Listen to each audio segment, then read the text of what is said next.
क्योंकि आज का विषय कंचन कामिनी कीर्ति। देखिए, कंचन का अर्थ होता है सोना, धन, दौलत, और ये सारा जितना भी है ये कंचन में आता है। कामिनी मतलब स्त्री, महिला, स्त्री, और मादा, ये कामिनी के लिए आता है। और तीसरा होता है कीर्ति, यश और शोहरत वगैरह आता है। तीनों चीजें बुरी नहीं है। भगवान ने इस सृष्टि के अंदर कोई बुरी चीज नहीं बनाई है, लेकिन उसका दुरुपयोग बुरा है। अगर ये तीनों चीजें सीमा में रहे तो बहुत ही अच्छी है। सीमा में हर चीज अच्छी रहती है, और प्रभु ने, भगवान ने, ईश्वर ने हर चीज को सीमा में उपयोग करने के लिए ही निर्देश दिया है। उन्होंने कहा है कि excess of everything is bad.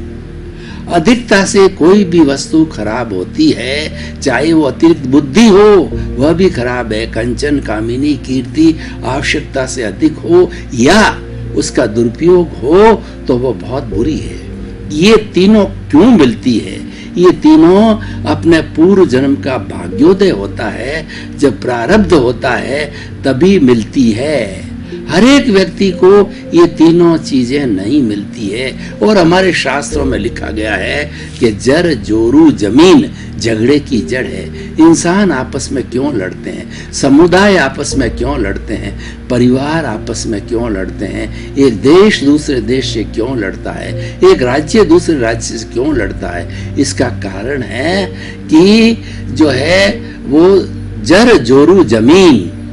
जर का मतलब धन, संपत्ति, साम्राज्य। जोरू का मतलब स्त्री।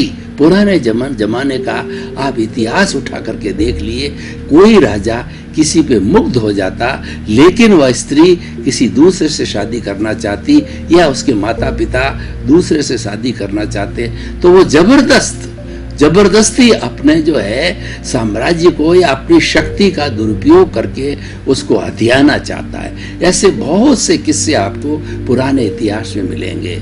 जर जोरू और जमीन के लिए व्यक्ति जो है लड़ता है, झगड़ता है। ये मेरी है, इस पर मेरा अधिकार है, ये मेरा खेत है, ये प्लॉट है, ये मेरा मकान है। उसके लिए आदमी लड़ता रहता है और जिंदगी भर लड़ता रहता है।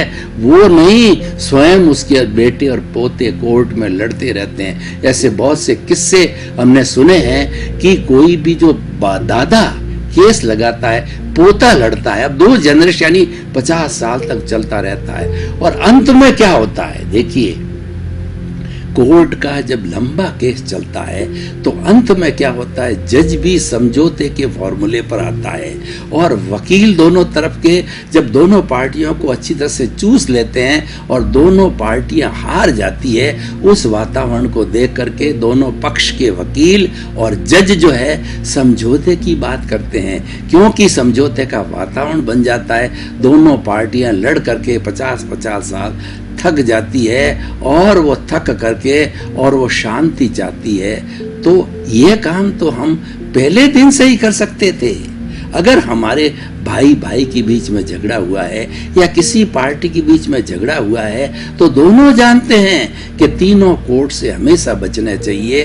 कौन से कोर्ट? सफेद कोर्ट। डॉक्टर के पास हमको जाना पड़ता स्वास्थ्य के लिए, लेकिन आज के डॉक्टर जो है सेवा भाव छोड़ करके बिजनेसमैन बन गए हैं। वो पैसा कमाने की वजह से लूटते हैं, खसूटते हैं लोगों को, तो डर लगता है। और मीडिया कोर्ट तो आप जानते ही हैं कि मीडिया कोर्ट तो लड़ाई कराना, झगड़े कराना, दोनों पार्टियों से लेना, और उसमें तो उनका काम सब परेशानी का ही काम है। और काला कोर्ट है, उनका तो बिजनेस है कि वो तो चाहते हैं कि हमारे पास में लोग लड़े और हमारे पास केस आवे तो उनकी दुकानदारी चले। तो भाई और बहनों, मैं आपको बताना चाहता हूं कि जो कोई भी प्रथम स्टेज के ऊपर बात होती है, दोनों जानते हैं कि इसके जब हम लड़ेंगे, कोर्ट केस करेंगे, पुलिस कार्रवाई करेंगे, तो इसके परिणाम बहुत बुरे हैं। अब किसको कम नुकसान होता है, ज्यादा नुकसान होता है, ये दूसरी बात है। लेकिन लड़ाई में लड्डू नहीं बढ़ते। लड़ाई में जन की हानि होती है, धन हानि होती है। दोनों पक्ष में से किसकी ज्यादा होती है, कम होती है, ये दूसरी बात है। पर होती गलती जरूर है। जब हम इस तथ्य को समझते हैं तो हम आपसे अपने अहंकार के कारण, अहम के कारण दोनों पार्टियां बातचीत नहीं कर सकते। तो आप किसी भी ऐसे पंच को नियुक्त करो जो पर दोनों को विश्वास हो और वो दोनों से बात करके और उसको मैटर को अपने ही लेवल पर जो है सल्टा दे।